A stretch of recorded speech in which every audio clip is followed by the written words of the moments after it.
Hello everybody, welcome into Woodbridge Pub for another live edition of Weekly with Wheatley. I'm Brady Beedon, joined as always by the head ball coach Tyrone Wheatley. Coach, thanks again for joining us for another week. Always a pleasure. All right, Coach, let's talk about the game that happened on Saturday. Truman State came in and right from the get-go, they made a few plays, got behind the eight ball, and they took it to you a bit, 41-7 loss. When you had a chance now for a few days to see the film, digest it, see the response, what'd you take away from that game on Saturday? Let's be honest, they made no plays. We gave them to them. So, but in all honesty, just like you said, can't give them those balls up, right? Can't fumble the ball and kick off and turn it over and drive.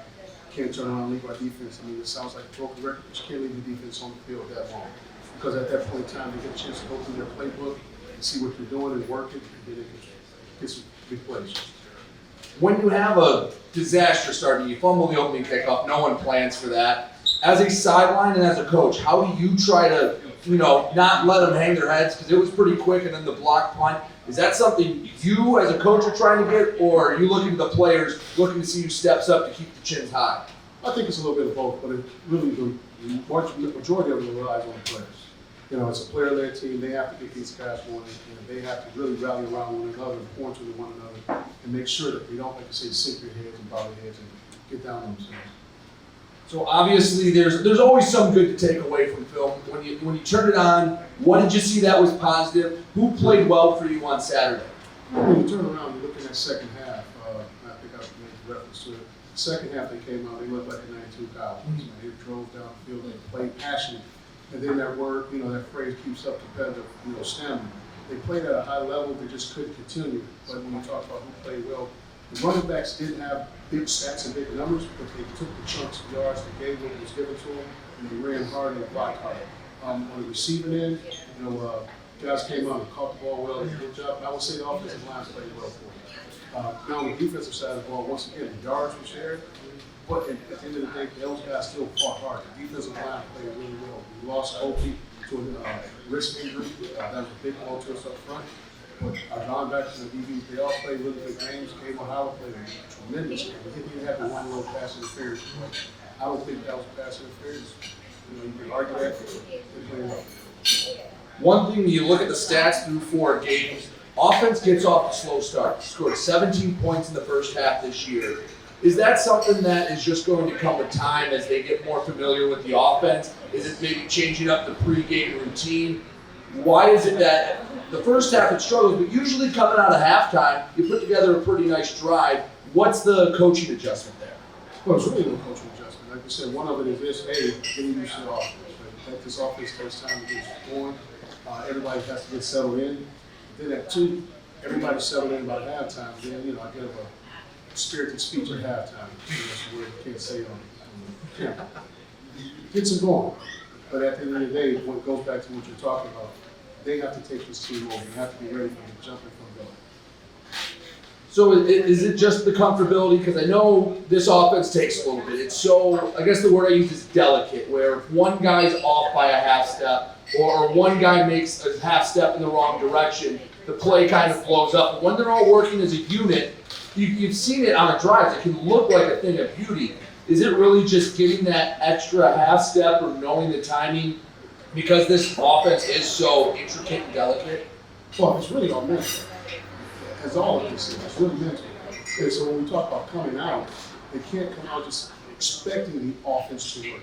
And I think they have so much confidence in the offense that they think we can just step on the field, hey, the offense works. You have to work it. You have to do the intricate details of it.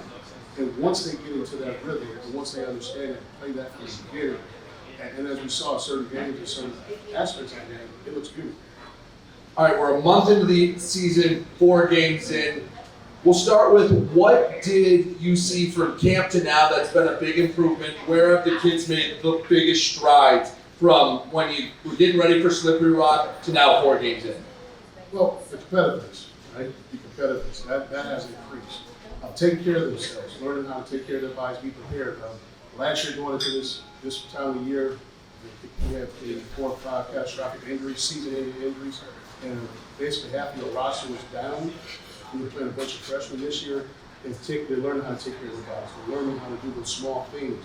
But now it goes back to the word stamina. If you're doing so many things and trying to do so many things the right way, so at some point in time, things are going to level off and fall. But as they get used to it, they'll continue to rise. But to answer the question, so competitiveness is one, and then B, I really think the physicality of this team is risen.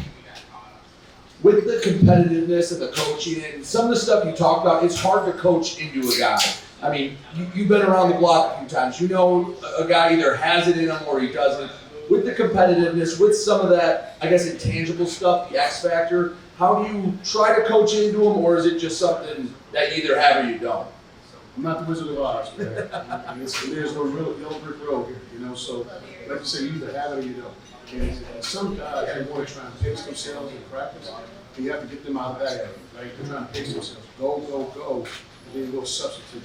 They're doing a better job than that one as well. But just to the point of what you're saying is, some of the guys, we got to get to that point where they have to have that age to play with them. I know it takes a while for a coach and his staff to get the culture that they want implemented and how they want things done. It's not something that, hey, you snap your fingers and 6 months later it's how you want it. How have the young men over at Tom Adams Field been adapting to a change and adapting to how you and your coaching staff wants it done? Again, now that we've had about a month of sample size to see how it works during the year. Oh, they've been doing a great job. I don't want to sound like a broken record, but competitive stamina, right? They've done a great job of trying to give us everything we want. But it's just they have not done it at that level for so long. Like I said, kind of tears off. They've been doing a great job. With all that and the culture where you're building to, what does the end goal look like? I know on the field you're going to want the physical team, you're going to want that competitive team, but just is there locker room stuff that you're looking for? Hey, this is how we want things done. What's the end goal for what you want a Coach Wheatley run team and program to look like? Well, the end game is really what I want. Is like you said, player-led. Player-led. I want them to come in, take care of things, hold people accountable, and making sure that the teammates and where they're supposed to be doing what they're supposed to do. The second thing that I mean is, after they get here, making sure that the competitive drive and the competitive spirit continues to grow. That's what I'm looking for. Well, with that player-led team, I think every coach, that's what they strive for. They want all the outside noise to be dealt with in the locker room, dealt with internally, so half the stuff doesn't even get to you, that it's handled by the players and the leaders. And again, I think it kind of goes back to, that's hard to coach into someone, and you have to find the guys that have it, and I know there's some leaders in there, but again, I think it's maybe adjusting to a new program. Well, yes, you have to find the guys, but at the same time, you have to push those guys. So I'll give you a common example. If you say no hands on your knees, right, and the guy that's standing next to him, you don't talk to the guy with his hands on his knees. You talk to the guy who's standing up, who sees the guy with his hands. So once you start doing that, it's go at each other. Either one guy misses class or he's late for something, the entire group is, has a punishment to do it. So that way you start pushing those guys who understand that we can't let one thing, because like you said, in the offense, one little extra detail throws off the whole chain. And so everybody has to be on point. Last thing, again, a month in, what are your thoughts? Anything I missed? Anything that you think was a big positive? Something you still want to work on? Just overall review after about a month of games here. Well, right now, it's just keep plugging. You don't want to jump too far outside of it, because at the end of the day, you have to understand, we have a young team, new culture, all things we talked about. So you can't start trying to jump off the reservation and trying to fix everything. So one thing right now is the development of the players we have and building the culture. Everything else will fall into place.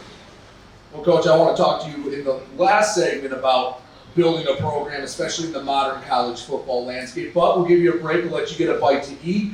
Coach, thank you for the first segment. We'll bring on a special teams coordinator, Antwon Robinson, when we come back here with Weekly with Wheatley live from Woodbridge Pub.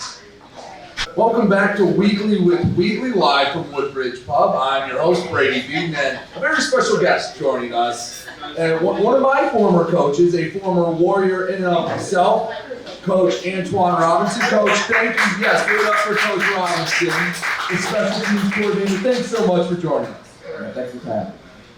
All right, so just if anyone's been living under a rock and hasn't had the pleasure of meeting you, just give the Warrior fans some background to how you got here, your time here, and you've gone off and coached at a few other places as well. So I'm from the area, played at Southfield, played my college ball at Wayne State. Ended up going out to Texas Southern once I got done.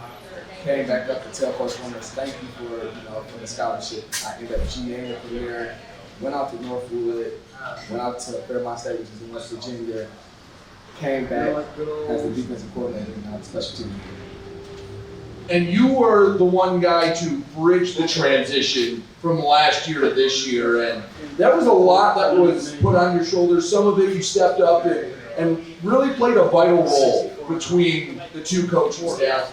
Talk about, we'll start with that, the time you spent putting together still a big recruiting class, keeping the players informed and being that bridge between, hey, this is what's going on, this is where we're at, and really keeping the team together through that month or so.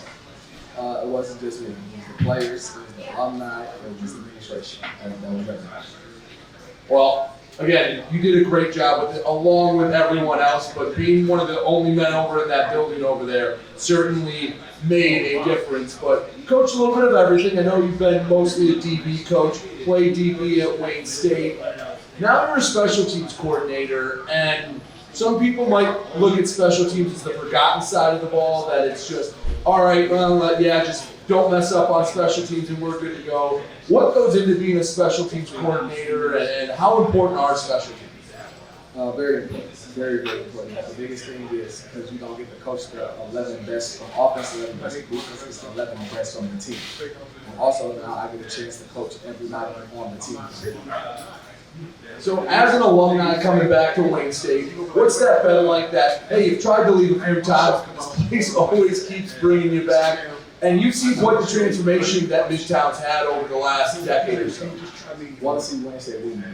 Want to see Wayne State on top. What has that transition been like? Because I know certainly when I was here, before me when you were here, didn't have that weight room over there. Didn't have that turf over there, didn't have the scoreboard. This place looked a whole heck of a lot different when you came on in the late 2000s. What has that transition been like? It's been a good one. It's been a good one to see the development of the campus. Like you said, the new weight room, to see what the buildings are there, the units over there, to see the addition. Now we just got academic group added over to the back building for the students. It's been great to see us actually providing resources for our players. And the biggest thing is I've learned is it's not necessarily always about the facilities, but more so the people that's in those facilities. Absolutely. Having the facilities does help. It helps a lot when you're bringing a 17-year-old kid in and saying, hey, look, we've got this, we've got that, we can keep up with the Joneses. How has that helped? Because you're pretty big involved in recruiting. And when you bring a kid on campus, it has to be nice having these new selling points. What do you tell a kid that, hey, this is why you should come to Wayne State, this is why you should be a Warrior? Wayne State sells itself. But it's the city, it's the family, it's 30,000 students that go here, it's 350 plus majors. Whatever you're looking for, Wayne State provides. All right, I want to talk about Antwon the player for a little bit, because you were here during you've seen what Wayne State can do. You're here during 2011, you're here during a lot of good times. What was Antwon the player like? Because see right now, I know a lot of people watching, but you have a pretty calm demeanor, you're very even keel. But what was Antwon the player like? Pretty much the same. More so player coach. When I was playing here, I played with a lot of great players. A lot of those like all the guys. Shout out to the kid and Rip and making. So, but I was really calm and collected all the time. So when you did leave Wayne State, you went to Northwood, you went to Fairmont State. What did you learn? Because I know sometimes people have to just go outside their comfort zone and learn a little bit, grow a little bit. What did going to Northwood, Fairmont State, and those other places teach you that you were able to bring back, and how did you grow as a coach? It's about the culture. Every place is going to have a different culture. It's about going somewhere new, learning that culture, and making it to bring it back on the positive story. Well, and then you know a lot about culture because you've had to bridge the gap between two, and you've been under both staffs. What has that transition been like just for you? Because, you know, you get to doing something a certain way for a long time, and all of a sudden, new guy in charge, new set of rules basically to learn, new way you want to teach things. How has that been just from an X's and O's standpoint? You get used to doing one thing, and now you got to do something completely different. It's been good. Actually, it's been really good working with Coach Summer, the coordinator. He's been great. Learning ball from Coach Massey as the option has been phenomenal. And It's intense. Intense. Let's talk about some of the special teams guys you have, because you have some weapons out there. I mean, if you come to a game early enough, you'll see Griffin Milovansky warming up from 60. You have a pretty good long snapper in Nico. That's something that, to maybe the average Joe fan, they don't look at, but as a special teams coordinator, that has to make all the difference in the world. One day when I came over there and I came to bug you, you said, look at this weapon we have, and you showed me Nico long snapping and going, this is a dude right here. Cleans up all the operations, the punts, or field goals, things like that. Jeremy can kick the ball, kick the field with any type of punt. Griffin, anytime he hits the field, it should be punts on the field. Don't forget about Max this year. He's a holder, he's a kicker, he's a punter, he's everything that we need. And I feel like a special teams, especially if you mentioned a holder, that's a position that nobody notices. If you're doing your job right, nobody knows who you are. That, hey, all right, cool, it's going well, don't have to worry about that. Kind of back to that unsung hero, and again, kickoff, if you're covering kicks pretty well, very rarely do people after the game go, wow, did you see the kickoff team? Did you see the punt coverage? But when you go back at film, I mean, you can look at the deep analytics. The difference between starting in your own 20 and at the 35 or above, that makes a huge difference in how often teams end up scoring touchdowns. Right, and that's the biggest thing. That's one thing we're preaching on.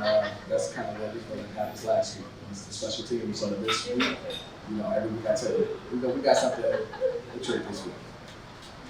Well, and planning for a team, special teams wise, it's not always, hey, this is our offense, this is how we're doing it. It doesn't matter who we're going against. It feels like if you look at kickoffs, you look at punts and all that kind of stuff, there are some crazy stuff teams will throw at you. I mean, in the first game, you threw 3 different punts at Slippery Rock, and the rugby-style punt went for a first down. How, I guess, flexible do you need to be as a special teams coach week to week in getting those 11 guys, and sometimes you change it out depending on the game plan, getting them ready for Saturday? Oh, so certain. So I kind of got my 4 special team guys. They play my 4-4 on all special teams. So they may not be 1s and 2s on offense and defense, but they may be my 1 guy on special teams. They kind of got their own play because we want to keep teams on balance. I guess, how do you go about figuring out what to do week to week, knowing what you have? Because we've seen a lot of different stuff. We've seen different kickoffs. We've seen different kickoff returns, and I mentioned the punts. When do you figure out, all right, this is what we've got for Saturday? So first we always start with myself. I look at our personnel game and see what other teams, what they want to do, who they want to put out there. Then we want to scheme around that. All right, Coach, I mean, you got anything else for the Warrior fans at home? Again, I know a lot of them know you. You've been around a long time. You've been a part of a lot. Anything else, anything you want to tell the Warrior fans out there? Come support this week. Come support homecoming. What's 3 home games in a row here? Yeah. Come to the home games. Come support. Well, Coach, I really do appreciate it. I know you like to deflect some of the praise, but you've done a great job over the past year, bridging the gap and now helping with this staff. And there's not many guys right now that are more entrenched in Wayne State than you. So I know not just myself, but other alumni and fans, thank you for that, and good luck the rest of the year. Thank you. He is Antwon Robinson, special teams coordinator. Again, round of applause for Coach Robinson. I'm Brady. Beedon. We'll have Coach Wheatley back in a minute. Here on Weekly With Wheatley live from Woodbridge Pub. Welcome back to Weekly With Wheatley as Coach Tyrone Wheatley joins us once again. And I think you got a good special teams coordinator with Coach Antwon Robinson. I might be biased, I don't know why, but he's a pretty good dude. Well, Coach, I mentioned I wanted to talk to you about this in the first segment. Before we talk about Concordia coming into town for Saturday, building a program in the modern age of college football. Heck of a lot different than when you play, even when I played. The transfer portal, everything with college football is so much different. As a head coach, how do you devise a game plan? Because the days of, all right, I'm getting my recruit, I'm letting him marinate for a couple of years, and then I'm going to bring him in as a junior. Those days are gone. How do you attack this as a head coach? The fundamental basics of football, even when you're recruiting, doesn't change. The only thing that changed is instead of me being a high school player, I now can go get a transfer junior, transfer grad student. So, like I said, now let that guy marinate. I don't get what I want. And that's why I tell the coaches all the time in the team, don't get the player you want. Don't get the guy, well, I develop. You don't have to develop anything. Don't get the guy you want. And that's the difference in this commodity team. How do you find that balance between, all right, I have X amount of scholarships available. I can go get a high school kid that I think is going to be a pretty good player, but it might take a year or two. Or I can go in the portal and maybe get a guy that is a little more ready right now to play. How do you find that balance? Well, and also, when you talk about balances, so going into spring football, you have to understand where you are at the end of the season. So if you have a bunch of guys that are graduating, so now you say, I need to be heavier in the older category. So you'll go more transfer portal, JC ball.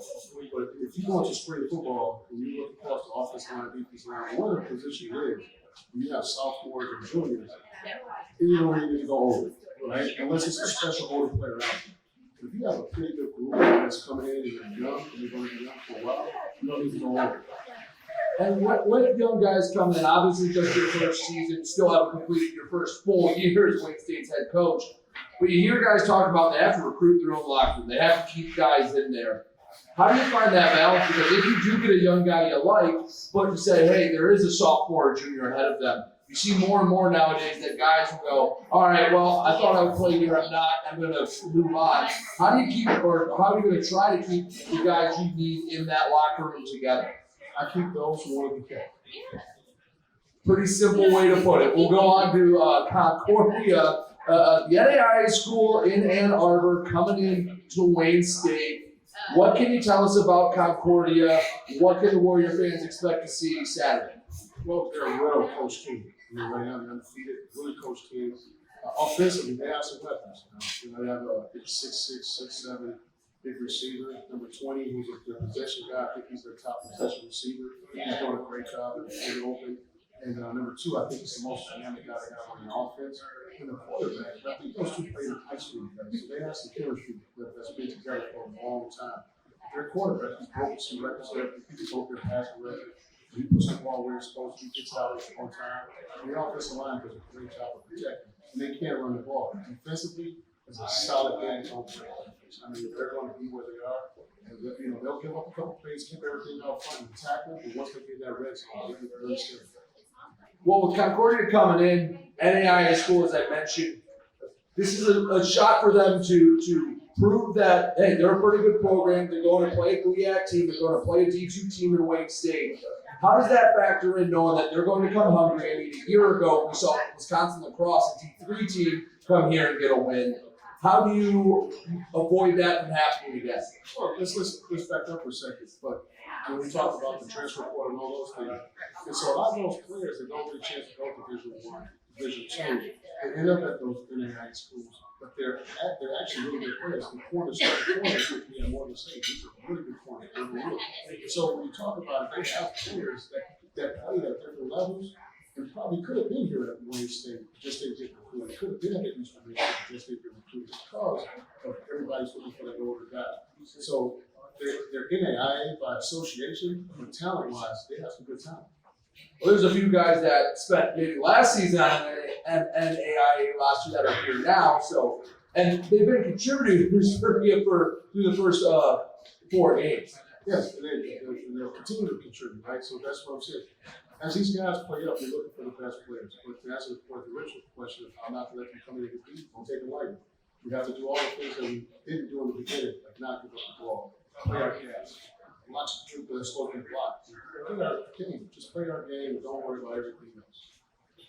How's practice been? That's where you prepare for this. You always say you follow your level of preparation. How's practice been? I know sometimes this practice can feel long after a tough couple of weeks. How's it been getting ready for Concordia? They've been spirit. And like I said, this week was a little different week. I mean, you guys understand, they didn't do their best, right? They came and I think they kind of took it upon themselves, hold each other accountable. And they came in this week, and I mean, practice has been very spirited. They've been upbeat. They've been doing a great job. One thing you said to me, I think it was earlier in the week, after that game, there was no need for you to come in and yell and scream because they knew they didn't play their best. They knew that, hey, there's a lot more left in the tank. That's not what we're about. So how was that response, and how do you handle a game like that on Saturday, getting ready for Concordia? Well, I think you have to keep the big picture in mind, right? That's one game. Yes, it wasn't the prettiest game. That's one game. You still have an opponent here, a non-conference opponent to get ready for it. Then after that, you have what? Conference coming up. So you can't blow a gasket and just diminish the team and separate everyone and have them go down, right? That's just one team. It's another step. We always say don't waste adversity. So we use that. How can we get better? Look at the things we need to work on, right? But for me to come in yelling and screaming and cursing and ranting and raving, that's no good at all. Like I said, they knew it wasn't the best. How do you get ready and not repeat the same performance, right? We don't want that same thing to happen against Concordia. Then as you say, the wave is coming. So you take a deep breath, you got 100, wave is coming, another wave is coming in the conference. So you want to keep them together, you want to keep their mind focused. You don't want to tear them apart. Over the last few games, it feels like you've gotten one or two facets of the game going, whether it's, hey, your offense and special teams are going. The defense had a down week. The defense has a good week now. The offense or special teams falter. How do you get those three clicking on the same page for Saturday? Because I feel like if you can get all three phases of the game playing pretty well, you're going to end up with a pretty favorable score up on the scoreboard.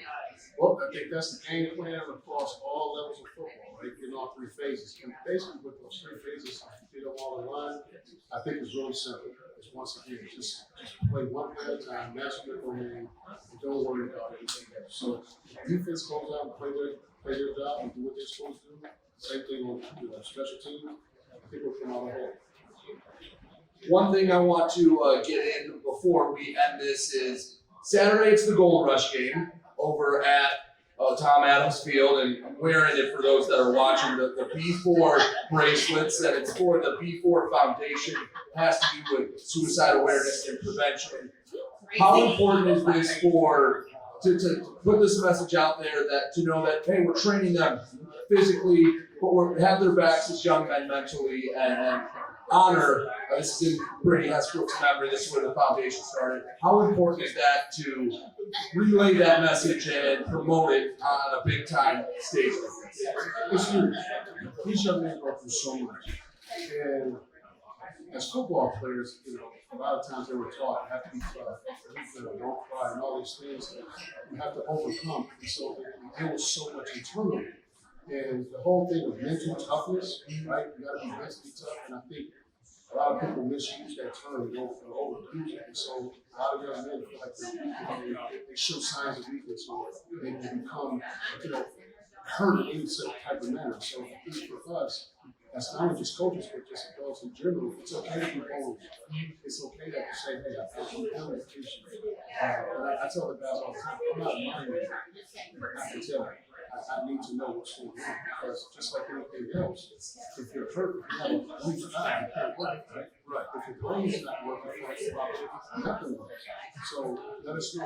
And I think it's huge for not only just football, being sport, and for us to really just take it easy on these guys and let them be vulnerable.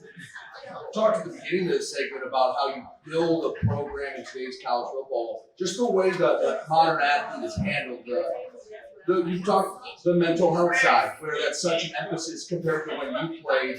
How have you evolved? Because you played in the 90s, and there's a lot of toughness. Hey, mentally tough. Wasn't quite yet to that new age of thinking. How have you taken your playing days and evolved your coaching style into one that works in 2023? I think a lot of more. I really have to. And so basically what I've done is I've told the players to help me. They've done a great job of coaching me in terms of where I told them if I said something virtual or put a figure to the social please let me know. And they've helped grow me in the whole realm of, like you say, because we were in an area in the Russian dirt on who's not getting soft, it's offensive football. And it doesn't work that way. Right? So basically, like I told them, they have to help me. Because I basically told them, this era of ball is new to me. This whole deal is true. So you guys, we got to train you. We got to have the ball for each other. And so we have a great relationship in doing that. Well, Coach, I appreciate it. Anything else for the Warrior fans out there before the game against Concordia? Come on out. Let's go. Appreciate it. He's head coach Tyrone Wheatley. I'm Brady Beedon. Again, Concordia, 6 o'clock kickoff this Saturday at Tom Adams Field. It is the Gold Rush game, and you can join us next Wednesday for another edition of Weekly with Wheatley. Again, for head coach Tyrone Wheatley, I'm Brady Beedon. Hope you all have a great week and go Warriors.